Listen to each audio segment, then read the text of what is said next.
Hello students, मैं आदर्श Sharma highway engineering के lecture number 3 में आपको जॉन मेटकाल्फ कंस्ट्रक्शन से बताने वाला हूं। जैसे कि आपने इसके पहले दो टाइप के कंस्ट्रक्शन के बारे में स्टडी कर लिया था, रोमन रोड के बारे में और ट्रेसा घाट के बारे में। आपने इन दो चीजों के बारे में स्टडी कर लिया था। आज हम लेक्चर नंबर 3 में जॉन मेटकाल्फ की स्टडी को देखने वाले हैं। तो जॉन मेटकाल्फ के बारे में देखिए, बहुत सारा डाटा आपको बुक में अवेलेबल नहीं मिलेगा या आपको कहीं भी अवेलेबल नहीं मिलेगा, क्योंकि ऐसा माना जाता था कि ये क्या थे, ये blind from date of birth, ये जन्म से ही क्या थे, अंधे थे। ठीक है, जन्म से क्या थे, ये अंधे थे, blind from date of birth. जन्म से ही क्या माने जाते थे, अंधे माने जाते थे। लेकिन फिर भी इनके बारे में कुछ ऐसी चीजें मिली है जिनसे हम ये कह सकते हैं कि एक सिविल इंजीनियर थे। इनका अगर हम ड्यूरेशन की बात करें तो 1717 से लेके 1810 था। और इन्होंने ये क्या थे, ये इंग्लैंड के इंजीनियर थे। इंग्लैंड के इंजीनियर थे और कैसे इंजीनियर थे, ये सिविल इंजीनियर थे। ठीक है, सिविल इंजीनियर थे। इन्होंने इंग्लैंड से क्या किया था, बी किया था, बैचलर ऑफ इंजीनियरिंग किया था। ठीक है, इनके बारे में ये तो डाटा मिलता है कि इन्होंने बी किया था, बैचलर ऑफ इंजीनियरिंग किया था और इन्होंने 80 किलोमीटर रोड का कंस्ट्रक्शन करवाया था। ठीक है, 80 किलोमीटर रोड का कंस्ट्रक्शन करवाया था, जिसके आधार पर हम इनको भी इसी श्रेणी में लाते हैं। लेकिन इनके बारे में बहुत ज्यादा डाटा ना होने के कारण इनके बारे में हम बहुत कुछ डिस्कस नहीं कर सकते हैं, क्योंकि इनके बारे में काफी सारा कॉन्ट्रडिक्शन है कि ये अंधे थे, अंधे नहीं थे। तो इस वजह से बुक्स में बहुत ज्यादा डिटेल नहीं दिया गया है, जिसकी वजह से आपको भी बहुत ज्यादा डिटेल नहीं जानना है। मैं बस इनको इसलिए बता दिया कि ये एक सीरियल कंप्लीट हो जाएगा। ठीक है, बहुत सारे बुक में या बहुत सारे कॉम्पिटिशन्स के एग्जाम में, बहुत सारे एग्जाम में इनके बारे में पूछा भी नहीं जाता है या रोड कंस्ट्रक्शन में इनका नाम भी नहीं लिया जाता है। तो आप इस चीज को नोट कर लीजिए। ठीक है, आगे हमारा आता है टेलफार्ड कंस्ट्रक्शन। अब देखिए, यहाँ टेलफार्ड कंस्ट्रक्शन से ही मेन कंस्ट्रक्शन हमारा स्टार्ट होता है। जैसे मैंने आपको बताया था कि जो हमारा ट्रेसा घाट कंस्ट्रक्शन था या ट्रेसा घाट रोड था, साइंटिफिक तरीके से रोड बनना वहां स्टार्ट हो गया था। अब हम अगर टेलफार्ड कंस्ट्रक्शन या टेलफार्ड रोड की बात करें तो इनका जो ड्यूरेशन है वो 1757 से लेकर 1834 तक था। ये स्कॉटलैंड के एक इंजीनियर थे और ये भी कैसे इंजीनियर थे, आपके सिविल इंजीनियर थे। ये भी आपके सिविल इंजीनियर थे, स्कॉटलैंड के बहुत प्रसिद्ध सिविल इंजीनियर थे। इन्होंने क्या किया था, इंस्टीट्यूशन ऑफ सिविल इंजीनियरिंग की स्थापना की थी। ठीक है, इन्होंने क्या किया था, इंस्टीट्यूशन ऑफ सिविल इंजीनियरिंग की स्थापना की थी। कभी आपको ऑब्जेक्टिव टाइप में ये क्वेश्चन पूछा जा सकता है कि इंस्टीट्यूशन ऑफ सिविल इंजीनियरिंग की स्थापना सबसे पहले इस दुनिया में किसने की थी, इस वर्ल्ड में किसने की थी, तो किसने किया था, टेलफार्ड ने किया था। टेलफार्ड का पूरा नाम जो था, टेलफार्ड का जो पूरा नाम था क्या था, इनका थॉमस टेलफार्ड। ठीक है, इनका पूरा नाम क्या था, थॉमस टेलफार्ड। टेलफार्ड जी का पूरा नाम क्या था, थॉमस टेलफार्ड। आगे बात करते हैं रोड के डिजाइनिंग के बारे में। इन्होंने क्या किया था, बहुत डिफरेंट तरीके के आइडिया दिए थे रोड की डिजाइनिंग के बारे में कि रोड इस तरीके से होने चाहिए, उस तरीके से होने चाहिए, रोड में हम कैम्बर, सुपर एलिवेशन या बाकी सारी चीजों को प्रोवाइड करना चाहिए। अगर हम थॉमस टेलफार्ड के कंस्ट्रक्शन की बात करें तो उस समय में जो रोड का टोटल विड्थ होता था वो कितना होता था, 10 मीटर के करीब होता था।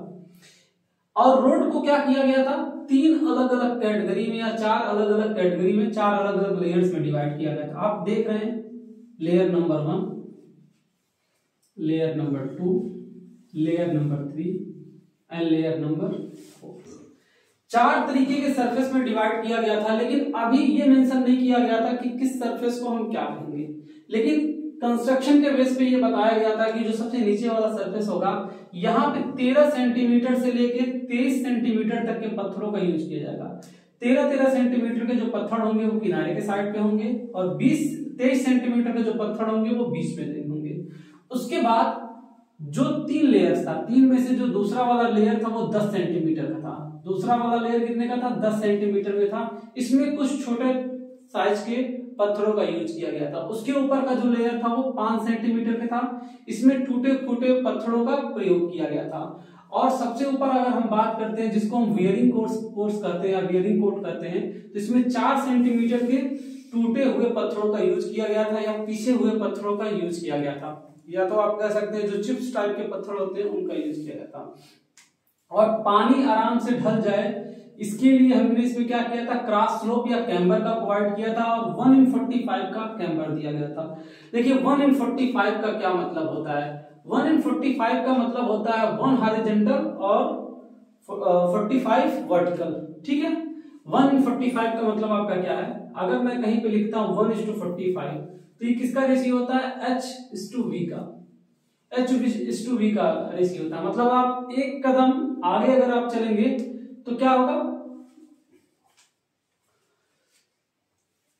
क्या होगा 45 कदम आप ऊपर या नीचे की तरफ जाएंगे। तो सेम ये सॉरी मैंने आपको यहाँ अपोजिट बता दिया, सॉरी ये रोड के केस में अपोजिट होता है, सॉरी रोड के केस में क्या होता है, अपोजिट होता है। अगर ये 1:45 लिखा है तो ये किसका होता है, वर्टिकल / हॉरिजॉन्टल का रेशियो होता है, ठीक है। कि अगर आप 45 हॉरिजॉन्टल चलते हैं, 45 आप क्या चलते हैं, हॉरिजॉन्टल चलते हैं, तो आप क्या करेंगे, एक वर्टिकल उठेंगे, ठीक है। ये चीज याद रखिएगा, 1:45 आपका क्या बताता है, वर्टिकल / हॉरिजॉन्टल का रेशियो बताता है।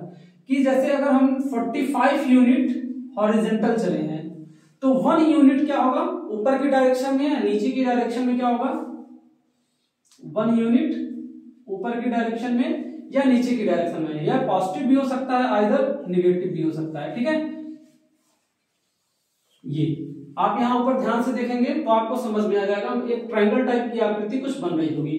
तो 45 कदम चलने पे एक कदम आप ऊपर की तरफ जाएंगे या एक कदम नीचे की तरफ आएंगे, या तो आप इस तरह समझिए कि 45 कदम आप आगे चलेंगे तो एक कदम आप ऊपर जाएंगे या नीचे जाएंगे। आप इसको यूनिट में समझ सकते हैं, 45 यूनिट आप आगे या पीछे की डायरेक्शन में चलेंगे तो एक डायरेक्शन आप आगे या पीछे जाएंगे।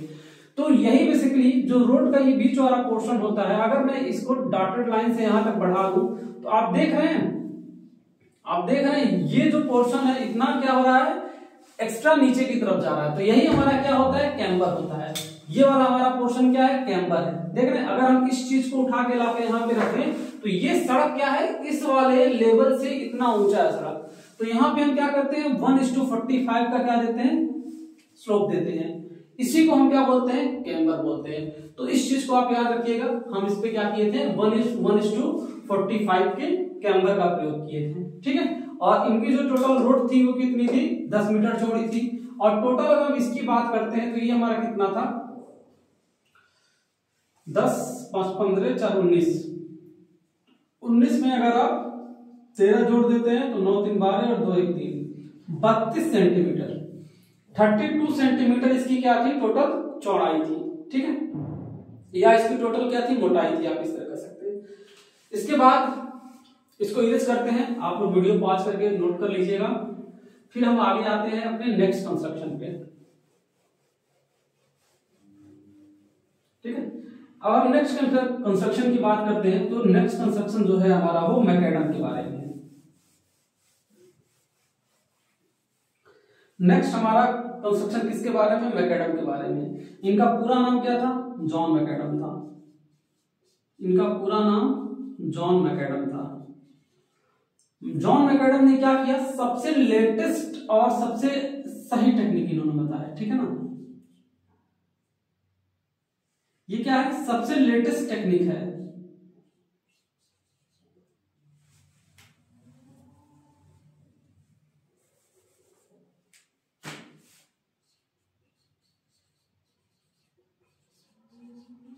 ये आपका क्या है, जॉन मैकडम क्या है, ये सबसे लेटेस्ट टेक्निक के बारे में इन्होंने बताया। और इन्होंने जो बताया था वो बिल्कुल साइंटिफिक और बिल्कुल सही तरीका था, ठीक है ना। इन्होंने क्या बताया था, 100% साइंटिफिक तरीके से बताया था रोड का बनना। इन्होंने क्या किया था, जो सबसे नीचे वाला लेयर था इन्होंने कैम्बर वहीं से प्रोवाइड कर दिया था। आप देख रहे होंगे हर एक जगह कैम्बर प्रोवाइड किया गया था। इससे क्या हुआ, रोड की जो स्टेबिलिटी हो गई और ज्यादा बढ़ गई। और इसको पहले मैं और बता दूं, ये 1756 से लेके 1836 के बीच में इनका ड्यूरेशन था। और ये क्या थे, सर्वेयर जनरल ऑफ इंग्लैंड थे। इंग्लैंड के क्या थे, सर्वेयर जनरल थे। और इन्होंने 2 तरीके के रोड के कंस्ट्रक्शन के बारे में बताया था, WBM वाटर बाउंड मैकडम या BBM बिटुमन बाउंड मैकडम, ठीक है ना। बिटुमन बाउंड मैकडम बोलते हैं या वाटर बाउंड मैकडम बोलते हैं। तो इन्होंने 2 अलग अलग सड़कों के डिस्क्रिप्शन के बारे में बताया था, ठीक है।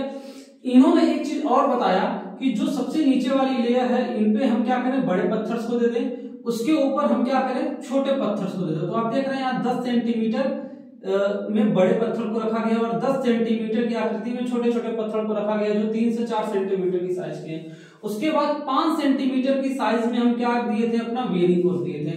तो इन्होंने क्या किया था, एक लेयर डिसाइड कर दिया था, हर एक लेयर का नाम रख दिया था। जो सबसे वाला ऊपर लेयर होता था इसको हम क्या बोलते थे, इसको हम बियरिंग कोर्स बोलते थे। मैं आपको इस तरफ लिख के बता देता हूं, ठीक है, इस तरफ लिख के बता दे रहा हूं क्योंकि इधर क्या पूरा भर गया बोर्ड।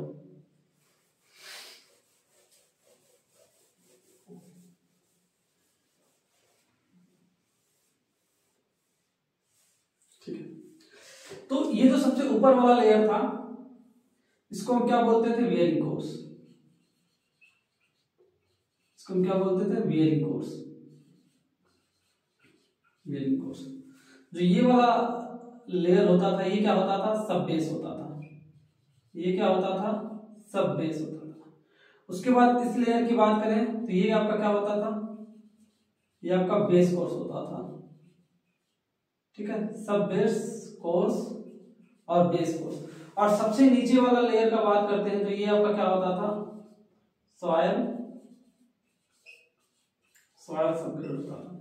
तो इन्होंने ये बताया कि जो रोड होते हैं, रोड में जब ऊपर लोड पड़ता है तो ये रोड पे जो लोड है वो नीचे आके क्या होता है, डिस्ट्रीब्यूट हो जाता है, फिर ये रोड डिस्ट्रीब्यूट हो जाता है। मतलब इसमें इन्होंने ये बताया कि जो लोड है वो कण बाय कण ट्रांसफर होता है, एक कण से दूसरे कण में, दूसरे से तीसरे कण में, मतलब गेन टू गेन ट्रांसफर होता है। तो इसीलिए इन्होंने क्या किया, नीचे बड़े वाले पत्थर को रखा, ऊपर छोटे पत्थर को, और सबसे ऊपर बिल्कुल छोटे पत्थर को रखा था। तो इन्होंने जो कंस्ट्रक्शन का तरीका बताया था वो काफी सही और काफी सुपीरियर कंस्ट्रक्शन का तरीका था। ठीक है, तो आप लोग इसको नोट कर लीजिए, फिर हम आगे कुछ और बारे में स्टडी करते हैं। ठीक है, और जो दो तरीके के रोड थे, वाटर बाउंड मैकेडम और बिटुमन मिक्स मैकेडम, अभी जस्ट हम उसको भी बता देते हैं कि वो दोनों चीजें क्या होती है। तब तक आप इस चीजों को नोट करिए। मैं और दो चीजों के बारे में आपको बताता हूं कि वाटर बाउंड मैकेडम क्या होता है। ठीक है, WBM रोड,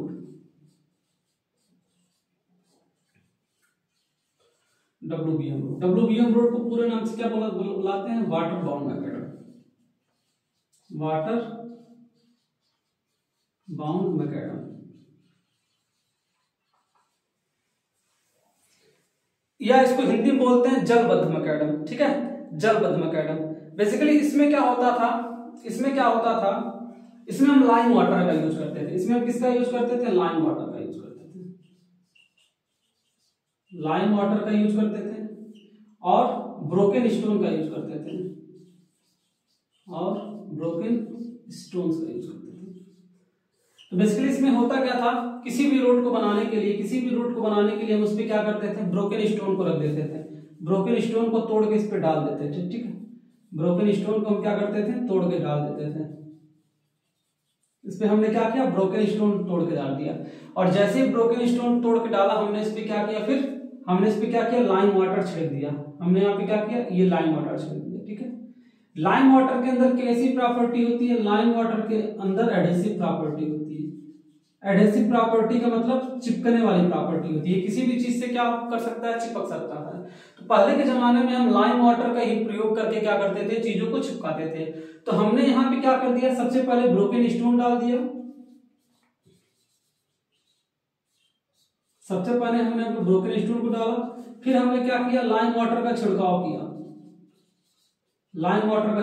किया, और उसके बाद हमने क्या किया, फिर इस पे जो छोटी वाली सबसे गिट्टी आती है, बिल्कुल चपटी वाली गिट्टी आती है, उस गिट्टी को हमने क्या किया, डाल दिया। उस गिट्टी को डालने के बाद हमने क्या किया, इसको कंपैक्ट कर दिया।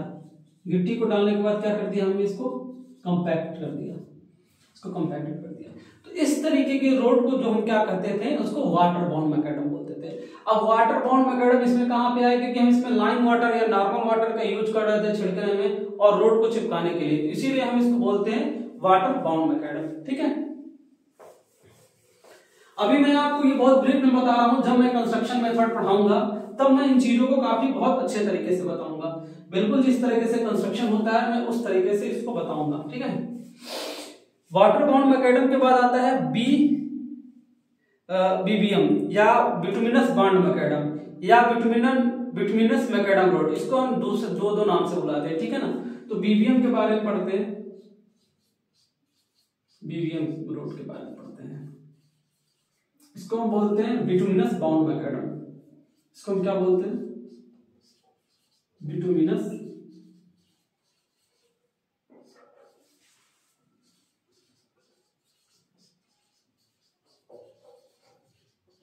बिटुमिनस बाउंड मैकेडम,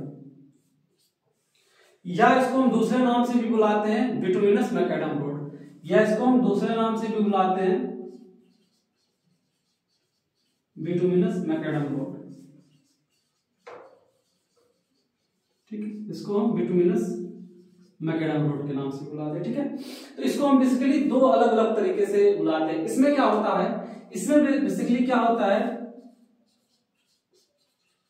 एक लेयर को दूसरे लेयर से जोड़ने के लिए, ठीक है, फर्स्ट लेयर को सेकंड लेयर से जोड़ने के लिए हम क्या करते हैं, बिटुमन का प्रयोग करते हैं।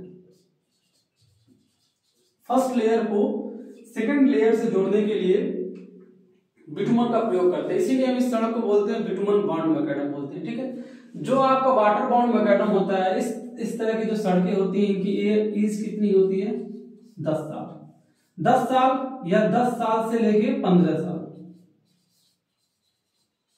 लेकिन अगर हम वाटर बाउंड मैकेडम की बात करें तो इस टाइप की जो सड़कें होती हैं, इनकी एज कितनी होती है, 30 ईयर्स से लेके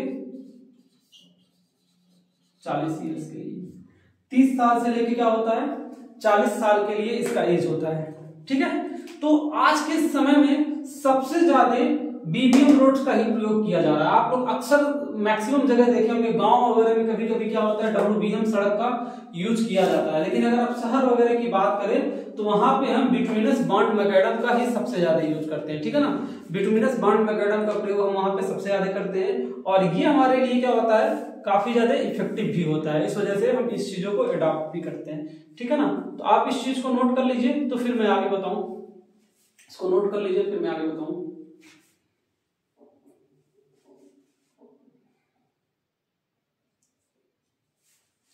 ठीक है, अब इरेज करते हैं, फिर आगे स्टडी करते हैं। और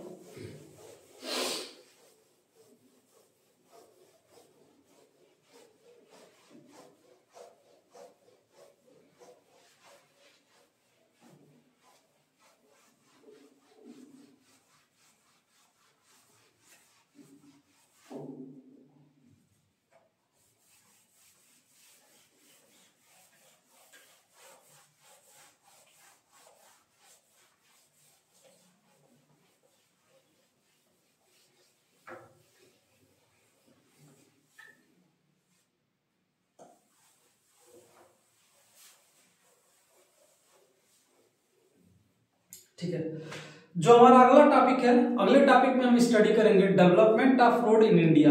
इंडिया में रोड का डेवलपमेंट किस तरीके से होता है। ठीक है ना, मतलब भारत में सड़कों का विकास या development of roads in India.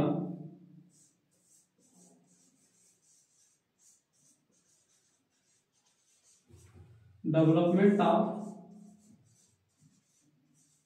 Roads in India, Bharat में सड़कों का विकास।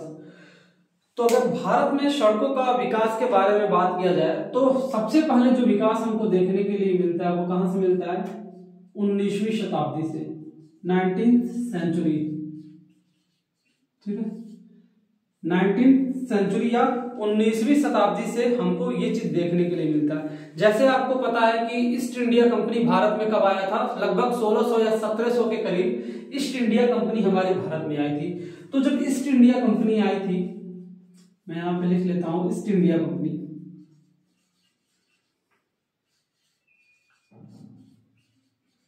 ठीक है, भारत में जब से ईस्ट इंडिया कंपनी आई थी, ईस्ट इंडिया कंपनी किसके लिए आई थी, ईस्ट इंडिया कंपनी बेसिकली व्यापार करने के लिए भारत में आया था। लेकिन व्यापार के नाम पे इन्होंने बहुत कुछ कर दिया, व्यापार नहीं किया। ठीक है ना, चलिए हालांकि वो दूसरी बात है।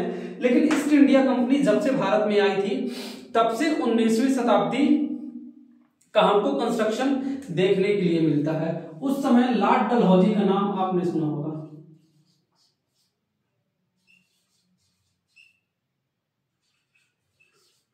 उस समय लॉर्ड डलहौजी क्या थे, गवर्नर जनरल ऑफ इंडिया थे। ठीक है ना, उस समय क्या थे, गवर्नर जनरल ऑफ इंडिया हुए करते थे लॉर्ड डलहौजी। ये मैं बात बता रहा हूँ 1865 वगैरह की बात बता रहा हूँ। लॉर्ड डलहौजी क्या करते थे, गवर्नर जनरल ऑफ इंडिया थे। और उस समय जो हमारा पीडब्ल्यूडी होता है, पीडब्ल्यूडी होता है, पीडब्ल्यूडी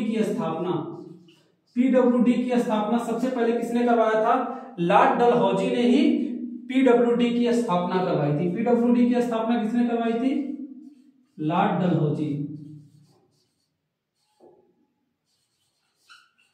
ठीक है, लॉर्ड डलहौजी ने क्या किया था, लॉर्ड डलहौजी ने ही आपका पीडब्ल्यूडी का स्थापना किया था। पीडब्ल्यूडी का पूरा नाम क्या होता है, public work department, public work department. उस समय पीडब्ल्यूडी का काम क्या होता था, उस समय पीडब्ल्यूडी का काम क्या होता था, भारत में सड़कों के विकास को और तेजी से करना। ठीक है ना, क्योंकि सड़कों का विकास उस तेजी से नहीं हो पा रहा था जिस तेजी से हम लोग चाह रहे थे। तो उस समय हमने क्या किया, पीडब्ल्यूडी का वो करवाया। पीडब्ल्यूडी के कारण ही भारत में जीटी रोड देखने के लिए मिला।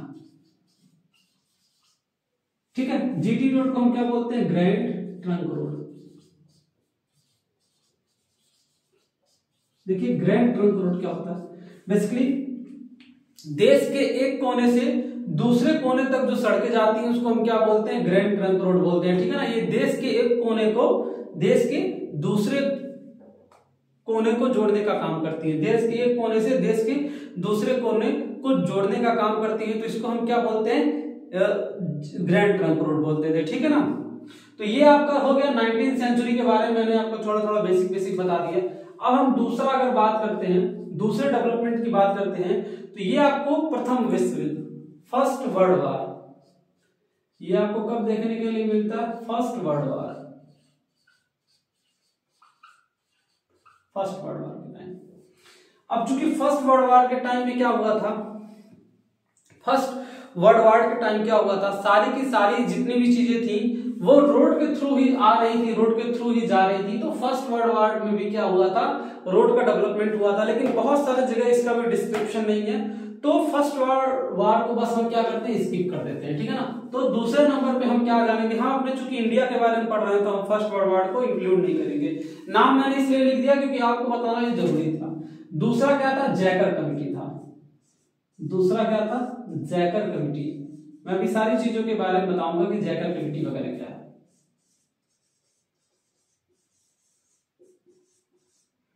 देखिए हुआ क्या, जब भारत में ईस्ट इंडिया कंपनी आई तो लॉर्ड डलहौजी ने क्या किया था, सेंट्रल पीडब्ल्यूडी का स्थापना किया था, या पीडब्ल्यूडी का स्थापना किया था। पीडब्ल्यूडी की स्थापना करने से क्या हुआ, जीटी रोड वगैरह का निर्माण हुआ और भारत में क्या हुआ, रोड का डेवलपमेंट वगैरह काफी अच्छे तरीके से होने लगा। लेकिन जिस तरीके से हम लोग चाह रहे थे, जिस तेजी से चाह रहे थे, उस तेजी से सड़क का डेवलपमेंट नहीं हो पा रहा था। तो इस चीज को ध्यान में रखते हुए सन 1927 में, कब, सन 1927 में, सन 1927 में क्या किया गया, जैकर कमेटी की स्थापना की गई। ठीक है, मेरी बातों को ध्यान से आप लोग सुनिएगा। सन 1927 में क्या किया गया, जैकर कमेटी का स्थापना किया गया और ये किसके द्वारा किया गया, डॉक्टर एमआर जैकर, डॉक्टर एमआर जैकर। ठीक है, डॉक्टर एमआर जैकर के द्वारा क्या किया गया, 1927 में जैकर कमेटी की स्थापना की गई। जैकर कमेटी बेसिकली इसलिए बनाया गया था कि रोड का जो डेवलपमेंट हो, ठीक है ना, रोड का जो डेवलपमेंट हो वो काफी अच्छी तरीके से हो सके। किसके लिए बनाया गया था, डेवलपमेंट ऑफ रोड।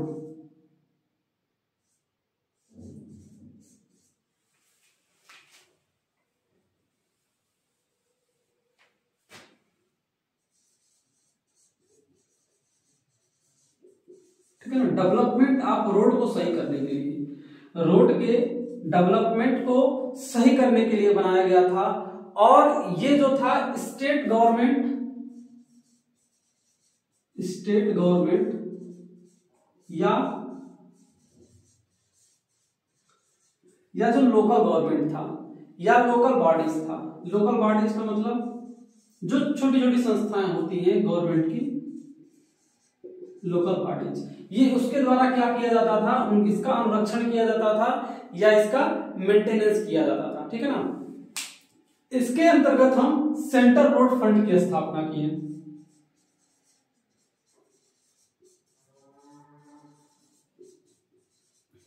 इसके अंतर्गत हमने क्या स्थापना किया, सीआरएफ का। सीआरएफ बेसिकली क्या होता था, central road fund. Central road fund का क्या मतलब है, सड़क पर जितनी भी गाड़ियां चल रही हैं वो गाड़ियां या तो पेट्रोल से चलती थी या तो डीजल से चलती थी। तो पेट्रोल और डीजल पे क्या लगाया गया, टैक्स लगाया गया, ठीक है ना। पेट्रोल या फिर डीजल, पेट्रोल और डीजल पे क्या लगाया गया, टैक्स लगाया गया। इसी टैक्स को हम क्या कहते हैं, सीआरएफ कहते हैं या सेंट्रल रोड फंड कहते हैं, ठीक है। ये दो चीजें क्या की गई थी, जैकब कमेटी के अंतर्गत किया गया था। प्लस इसके अंतर्गत क्या किया गया, रोड के मेंटेनेंस पे भी ध्यान दिया गया। रोड के मेंटेनेंस पे भी ध्यान दिया गया, क्योंकि रोड के मेंटेनेंस पे ध्यान तो देना ही था, क्योंकि गवर्नमेंट पेट्रोल और डीजल पर टैक्स लेगी। जब पेट्रोल और डीजल पर टैक्स लेगी तो रोड मेंटेनेंस तो उनको करना ही करना पड़ेगा। तो रोड मेंटेनेंस भी किया गया। और इसके अंदर क्या किया गया, जैकब कमेटी के अंदर और भी कमेटी बनाई गई।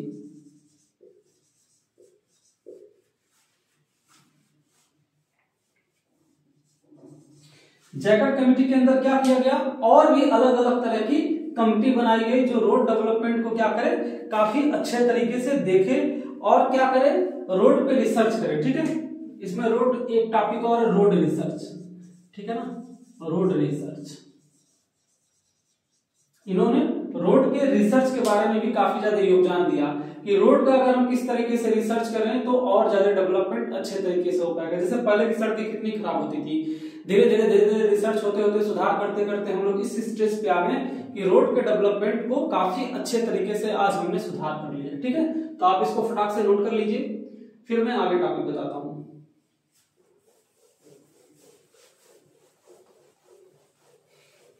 आप लोग स्क्रीनशॉट कभी भी लेने की कोशिश मत करिएगा, ठीक है।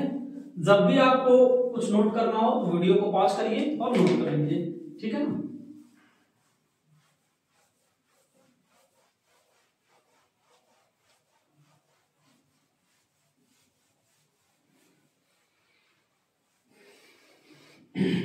ठीक है, आगे स्टडी करते हैं।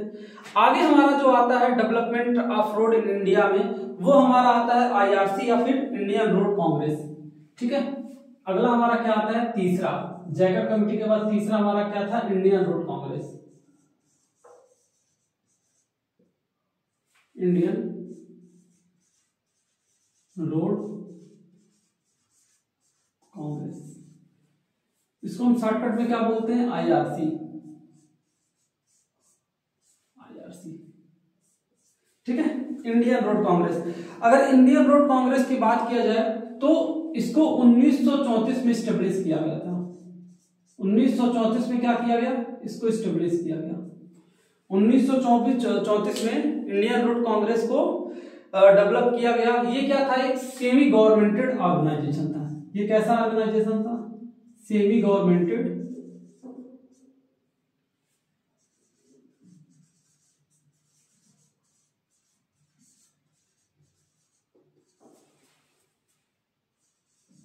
क्या था, सेमी गवर्नमेंटेड ऑर्गेनाइजेशन था।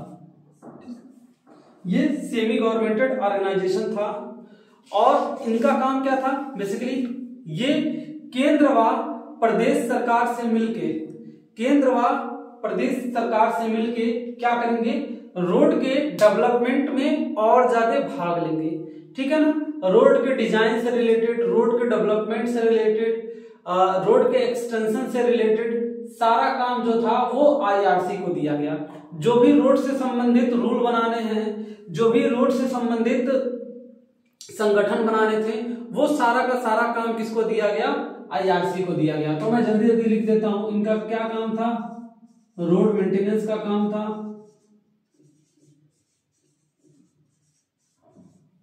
ठीक, रोड के बारे में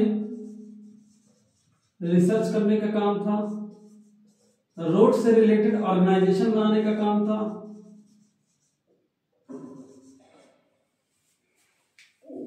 ऑर्गेनाइजेशन,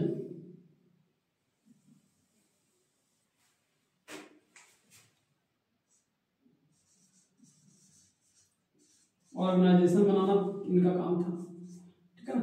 तो ये सब इनका क्या था, ये सब इनका काम था। सड़कों पे जो ब्रिजेज होती हैं, जो ब्रिजेज होती हैं या अंडरपास होते हैं,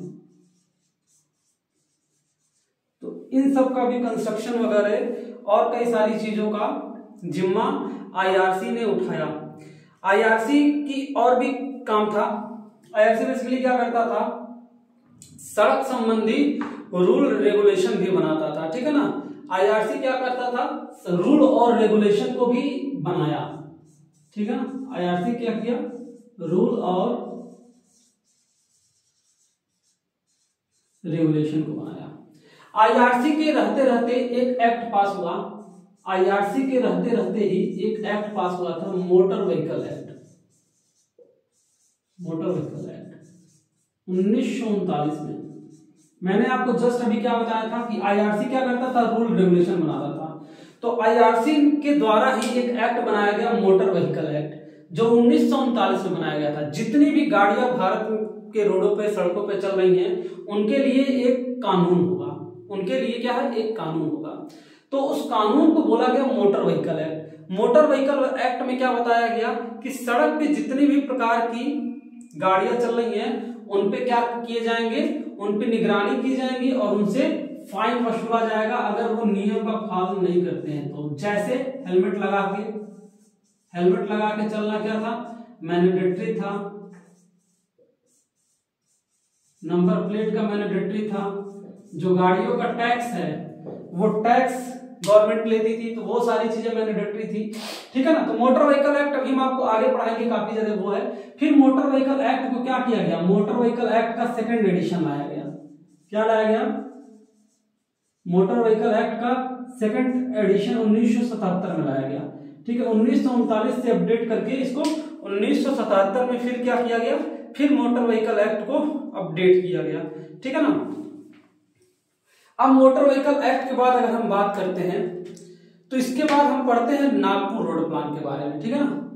ऐसा किया गया, देखिए रोड का डेवलपमेंट तो चल रहा था अच्छे से, लेकिन जिस तरीके से चाहिए था उस तरीके से अभी भी नहीं हो रहा था, क्योंकि पॉपुलेशन हमारी बहुत तेजी से बढ़ रही थी और रोड का डेवलपमेंट हम उतनी अच्छी तरीके से नहीं कर पा रहे थे जिस तरीके से हमने सोचा था। तो इन सारी चीजों को ध्यान में रखते हुए भारत की गवर्नमेंट ने क्या किया, भारत में जितने भी अच्छे अच्छे इंजीनियर्स हैं, उन इंजीनियर्स की एक कमिटी बुलाई, और उस कमिटी का एक मीटिंग हुआ, और उस मीटिंग में ये निष्कर्ष निकाला गया कि एक हम 20 रोड ईयर प्लान निकालेंगे, 20 ईयर रोड प्लान निकालेंगे, ठीक है ना। उस 20 ईयर रोड प्लान में हम एक क्या करेंगे, अपना एक आइडिया लेके चलेंगे कि इस 20 साल में हमको क्या करना है, इतना रोड डेवलपमेंट कर लेना है, ठीक है ना, इतना रोड डेवलपमेंट कर लेना है।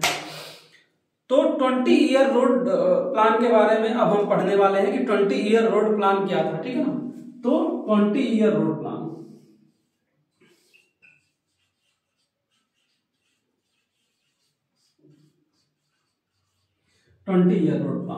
इसके अंतर्गत तीन प्लान थे। सबसे पहला आपका नागपुर रोड प्लान था, दूसरा आपका मुंबई रोड प्लान था, और तीसरा आपका लखनऊ रोड प्लान था। सबसे पहला आपका क्या था, नागपुर रोड प्लान।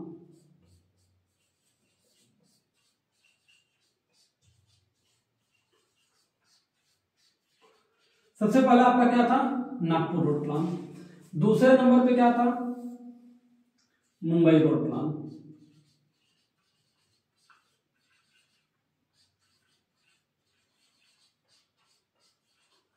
और तीसरे नंबर पे क्या था, Lucknow road plan.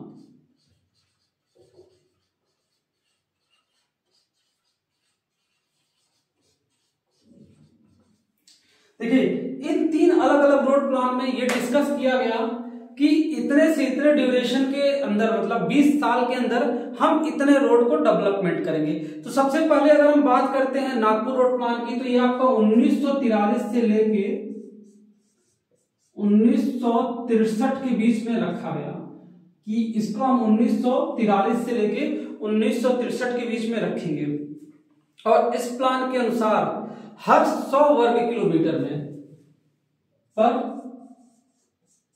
100 square kilometre मतलब हर 100 किलोमीटर स्क्वायर एरिया में, हर 100 किलोमीटर स्क्वायर एरिया मतलब 100 किलोमीटर लंबाई और 100 किलोमीटर चौड़ाई, हर 100 किलोमीटर स्क्वायर एरिया में ऐसा माना गया कि 16 किलोमीटर लंबी सड़क बनानी है।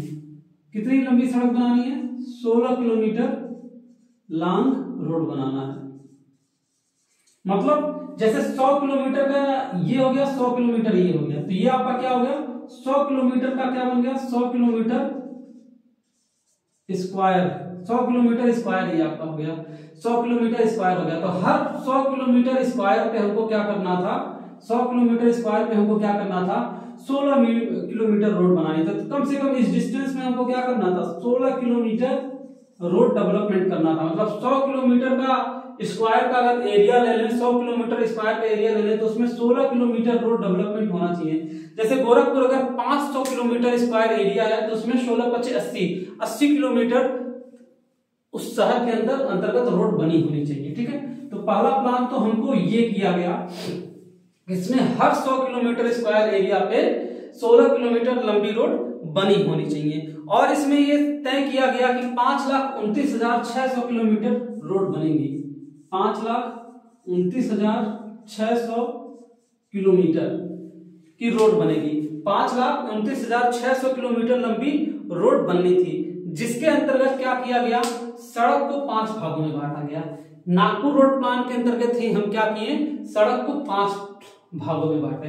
तो 5 भाग में पहला भाग आपका मैं A B C D and E, इसमें रोडों को क्या किया गया? 5 भागों में कैटेगराइज किया गया। पहले भाग को बोला गया नेशनल हाईवे, पहले को क्या बोला गया? National highway. दूसरे को क्या बोला गया?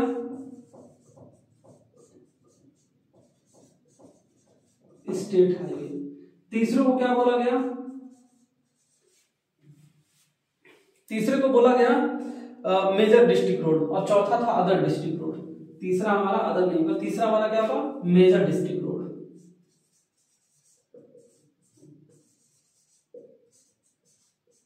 Major district road. डी वाला क्या था? Other district road.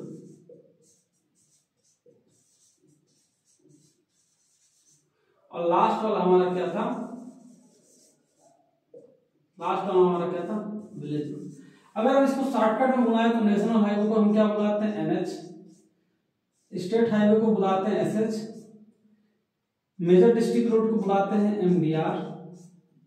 Other district road को बुलाते हैं ओडीआर। ठीक है, और विलेज रोड को बुलाते हैं बीआर। तो ये 5 तरीके के रोड का डेवलपमेंट किया गया, और इसके अंतर्गत क्या किया गया? रोड का डेवलपमेंट स्टार्ट किया गया। इसके अंतर्गत हमने क्या किया? रोड का डेवलपमेंट स्टार्ट किया। ठीक है ना? तो इस तरीके से ये 3 रोड ईयर प्लान था। ठीक है ना? अब हम आगे अगर आते हैं मुंबई रोड प्लान के बारे में या बंबई रोड के प्लान के बारे में, तो ये आपका क्या था? 1961 से लेके 1981 तक था। ठीक है। अच्छा, इसमें एक बात और है, ये जो 5,29,600 किलोमीटर का वो रखा गया था, इसको हमने 1961 में ही पूरा कर लिया था। इसको हमने क्या किया था? 1961 में ही कंप्लीट कर लिया था। ठीक है। अब अगर हम आते हैं दूसरे वाले में, मुंबई रोड प्लान में आते हैं, तो ये आपका है 1961 से लेके 1981 से लेके 1981 तक। 1961 से लेके 1981 तक के डेवलपमेंट के लिए सोचा गया। इसमें यह तय किया गया कि जो पिछला वाला प्लान था उसका जस्ट हम डबल कर देंगे इसमें, मतलब पर 100 किलोमीटर स्क्वायर एरिया पे 32 किलोमीटर लॉन्ग रोड डेवलप करनी थी। ठीक है। जैसे आपने पढ़ा नागपुर रोड प्लान में, तो नागपुर रोड प्लान में क्या तय हुआ था कि हर 100 किलोमीटर स्क्वायर में 16 किलोमीटर लंबी रोड बनानी जरूरी होगी, जिसको हमने मुंबई रोड प्लान में क्या कर दिया था? डबल कर दिया था कि हर 100 किलोमीटर रोड पे 32 किलोमीटर रोड होना चाहिए। मतलब 100 किलोमीटर का अगर स्क्वायर एरिया का कोई गांव है तो उसमें 32 किलोमीटर रोड बना ही होना चाहिए किसी भी कंडीशन पे। तो ये हमने क्या कर दिया था? यहाँ पे मैंडेटरी कर दिया था। आगे हम बात करते हैं टोटल रोड की। तो इसमें अगर हम टोटल रोड की बात कर लें तो इसमें पहले में क्या था? 5,29,600, लेकिन अगर हम मुंबई में बात करते हैं तो 10,59,200 किलोमीटर रोड बनना था। कितना था? 10,59,200 किलोमीटर। जो टोटल हमारे रोड थे वो कितने थे? 10,59,200 किलोमीटर रोड का क्या करना था? डेवलपमेंट करना था। ठीक है, तो ये चीज जब देखा गया तो इसमें क्या कर दिया गया, इसका डेवलपमेंट काफी अच्छे तरीके से किया गया, काफी तेजी तरीके से किया गया, और इसको हमने क्या कर लिया, काफी सही टाइम में हमने अचीव भी कर लिया था। ठीक है ना। हालांकि उस समय मुंबई रोड प्लान नहीं था, इसको हम बम्बई रोड प्लान के नाम से जानते थे, लेकिन आज के समय में मुंबई को मुंबई कहते हैं, बम्बई को मुंबई कहते हैं, इसलिए हमने इसे मुंबई रोड प्लान लिख दिया। तो अगर आपसे कहीं बम्बई रोड प्लान भी बोलता है तो सेम ये रोड प्लान है, आप उसमें कंफ्यूज मत होइएगा। ठीक है, तो ये जो टारगेट दिया गया था, इस टारगेट को 1981 तक हमने क्या कर लिया था, डेवलप कर लिया था। ठीक है ना। तो उसके बाद हमारा तीसरा और आखिरी आता है लखनऊ रोड प्लान। ठीक है ना, Lucknow road plan. Lucknow road plan की अगर हम बात करते हैं तो ये हमारा 1981 से लेके सन 2001, 1981 से लेके सन 2001 तक का डेवलपमेंट इसमें था। और इसमें क्या किया गया, जो पुराना वाला एरिया रखा गया था इसका डबल कर दिया गया, डबल का भी अधिक कर दिया गया। इसमें यह माना गया कि पर 100 किलोमीटर स्क्वायर एरिया में हमको 82 किलोमीटर लंबी रोड बनानी है। देख रहे हैं आप, रोड का डेवलपमेंट कितनी तेजी से हो रहा था।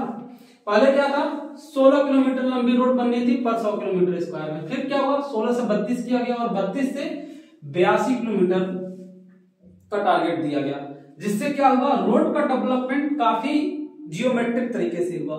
ठीक है ना, रोड का डेवलपमेंट क्या हुआ, काफी अच्छी तरीके से हुआ।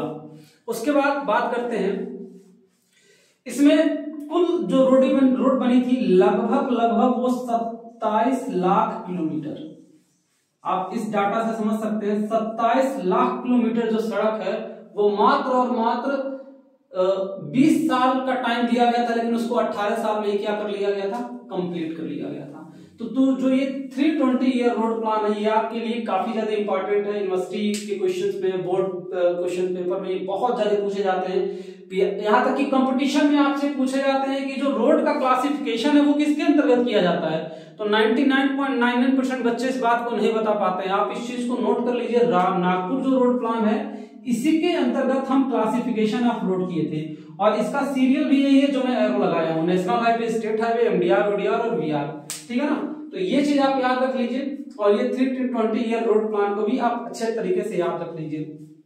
ये आपके स्टडी के लिए क्या है, काफी ज्यादा इंपॉर्टेंट है। ठीक है, तो फिर आज के लेक्चर में इतना ही। फिर कल के लेक्चर में हम आपसे मिलेंगे और इसके आगे के बारे में बताएंगे कि CRRI क्या होता है और मोटर व्हीकल एक्ट क्या थी। ठीक है ना, PCU वगैरह क्या होता है, NHAI वगैरह क्या है, NHDP क्या है, प्रधानमंत्री ग्राम विकास योजना क्या है। तो इन सारी चीजों के बारे में हम आपसे कल लेक्चर नंबर 4 के बारे में मिलेंगे। ठीक है ना, तब तक के लिए थैंक यू।